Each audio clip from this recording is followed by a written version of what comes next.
ابو لیلہ سمرقندی رحمۃ اللہ علیہ تنبیۃ الغافلین میں ایک عجیب واقعہ لکھتے ہیں۔ فرماتے ہیں کہ ایک مرتبہ حضرت عمر نبی علیہ السلام کی خدمت میں حاضری کے لیے آئے تو راستے میں انہوں نے ایک نوجوان کو دیکھا جو بہت زار و قطار رو رہا تھا۔ اس کو روتا دیکھ کر حضرت عمر کا دل موم ہو گیا۔ انہوں نے پوچھا، اے نوجوان کیا ہوا؟ وہ کہنے لگا، میں ایک بڑے گناہ کا مرتکب ہو گیا ہوں، اب میں اللہ کے عذاب سے ڈر رہا ہوں کہ میں کیا کر بیٹھا، سخت پریشان ہوں، لہٰذا مہربانی فرما کر نبی کریم صلی اللہ علیہ وسلم کی خدمت میں میری سفارش فرما دیجیے۔ حضرت عمر رضی اللہ تعالی عنہ نبی علیہ السلام کی خدمت میں حاضر ہوئے تو رو رہے تھے۔ نبی علیہ السلام نے ارشاد فرمایا، عمر آپ کیوں رو رہے ہیں؟ عرض کیا، اے اللہ کے محبوب صلی اللہ علیہ وسلم، میں آپ کی خدمت میں حاضر ہو رہا تھا، راستے میں ایک نوجوان کو دیکھا جو کوئی بڑا گناہ کر بیٹھا تھا، وہ بہت رو رہا تھا، اس کی آوازاری نے مجھے بھی رلا دیا۔ نبی علیہ السلام نے اندر آنے کی اجازت مرحمت فرما دی تو وہ نوجوان آپ صلی اللہ علیہ وسلم کی خدمت میں حاضر ہوا اور وہاں بھی رونا شروع کر دیا، حتیٰ کہ وہ پھوٹ پھوٹ کر رونے لگا۔ نبی علیہ السلام نے ارشاد فرمایا، اے نوجوان کیا ہوا؟ اس نے کہا، اے اللہ کے نبی صلی اللہ علیہ وسلم، میں بہت بڑا گناہ کر بیٹھا ہوں۔ نبی علیہ السلام نے فرمایا، تیرا گناہ بڑا ہے یا اللہ کا عرش بڑا ہے؟ وہ کہنے لگا، اے اللہ کے نبی میرا گناہ بڑا ہے۔ نبی علیہ السلام نے فرمایا، تیرا گناہ بڑا ہے یا کرسی بڑی ہے؟ وہ کہنے لگا، اے اللہ کے نبی علیہ السلام میرا گناہ بڑا ہے۔ نبی علیہ السلام نے فرمایا، کیا تو نے شرک کا ارتکاب کیا ہے؟ اس نے عرض کیا، اے اللہ کے نبی صلی اللہ علیہ وسلم، میں نے شرک کا ارتکاب نہیں کیا۔ نبی علیہ السلام نے فرمایا، کیا تو نے اللہ کے کسی بندے کو قتل کر دیا ہے؟ اس نے عرض کیا، اے اللہ کے نبی میں نے کسی بندے کو قتل بھی نہیں کیا۔ نبی علیہ السلام نے فرمایا، تو پھر ایسا کون سا گناہ ہے کہ جس کو تو اتنا بڑا سمجھ رہا ہے؟ اس نے عرض کیا، اے اللہ کے محبوب صلی اللہ علیہ وسلم، میرا گناہ بہت بڑا ہے، میں کئی سال سے کفن چوری کا کام کرتا تھا، مردوں کے کفن اتار کر بیچتا اور اپنی ضروریات پوری کرتا تھا۔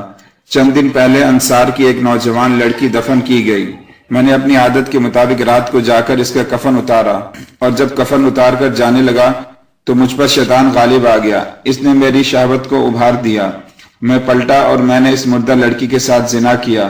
جب میں زنا کر کے اٹھنے لگا تو مجھے یوں آواز آئی کہ جیسے وہ لڑکی بول رہی ہے اور کہہ رہی ہے کہ اے اللہ کے بندے، تو نے مجھے مردوں کے مجمع میں ننگا کر دیا اور کل قیامت کے دن اللہ کے حضور حالت جنابت میں کھڑا ہونے پر مجبور کر دیا۔ اب اس آواز کی وجہ سے میرے دل پر ایسا رعب ہے کہ میں سمجھتا ہوں مجھ پر اللہ تعالیٰ کا غضب ہے اور میں اللہ تعالیٰ کی پکڑ میں ہوں۔ جب نبی علیہ السلام نے یہ سنا تو آپ کو بھی بڑا تعجب ہوا۔ آپ صلی اللہ علیہ وسلم نے فرمایا کہ تو نے بہت بڑا گناہ کیا ہے، تو نے مردہ لڑکی کے ساتھ ایسا سلوک کیا۔ جب اللہ کے محبوب صلی اللہ علیہ وسلم نے بھی فرما دیا کہ ایک بڑا گناہ ہے تو وہ نوجوان اٹھا اور روتا ہوا باہر چلا گیا۔ اس نے سوچا کہ اس وقت اللہ کے محبوب صلی اللہ علیہ وسلم ناراض ہیں، کہیں کوئی ایسی بات آپ صلی اللہ علیہ وسلم کے پیارے منہ سے نہ نکل جائے جو میری بربادی کا سبب بن جائے، اس لیے وہ باہر چلا گیا۔ جب وہ وہاں سے نکلا تو سیدھا پہاڑوں میں چلا گیا۔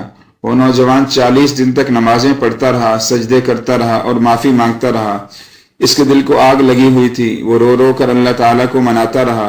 وہ اللہ کے سامنے عاجزی کرتا کہ اے اللہ میرے مالک، میں آپ کے محبوب صلی اللہ علیہ وسلم کی خدمت میں بھی حاضر ہوا، انہوں نے بھی فرمایا کہ یہ تو بہت بڑا گناہ ہے، اے اللہ میں اب کہاں جاؤں، میرا تو تیرے سوا کوئی نہیں ہے۔ جب اس نے 40 دن معافی مانگی، اللہ تعالیٰ کو منایا تو نبی علیہ السلام کے پاس جبرائیل علیہ السلام تشریف لائے۔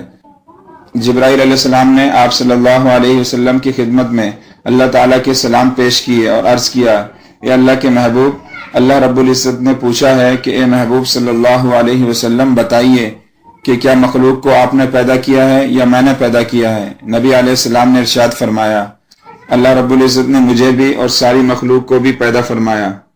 پھر جبرائیل علیہ السلام نے عرض کیا، اللہ تعالیٰ نے پوچھا ہے کہ کیا مخلوق کو آپ رزق دیتے ہیں یا میں دیتا ہوں؟ نبی علیہ السلام نے ارشاد فرمایا، مجھے بھی اور ساری مخلوق کو بھی اللہ رب العزت ہی رزق عطا فرماتے ہیں۔ جب یہ باتیں ہو گئی تو تیسری بات پوچھی گئی کہ مخلوق کو میں نے معاف کرنا ہے یا کسی اور نے کرنا ہے؟ نبی علیہ السلام نے ارشاد فرمایا، اللہ رب العزت ہی نے مخلوق کے گناہوں کو معاف کرنا ہے۔ جب محبوب صلی اللہ علیہ وسلم نے یہ فرمایا تو جبرائیل علیہ السلام نے عرض کیا، اللہ رب العزت نے پیغام بھیجا ہے کہ اے محبوب صلی اللہ علیہ وسلم، اس بندے نے میرے سامنے رو رو کر اتنی معافی مانگی کہ میں نے اس بندے کے گناہ کو معاف کر دیا۔ سبحان اللہ۔ پھر اللہ کے محبوب صلی اللہ علیہ وسلم نے صحابی کو بھیجا کہ نوجوان کے پاس جاؤ اور اس کو خوشخبری سنا دو کہ تیری عاجزی اللہ رب العزت کے ہاں قبول ہو گئی ہے اور پروردگار عالم نے تیری مغفرت کا پیغام بھیج دیا ہے۔ سبحان اللہ۔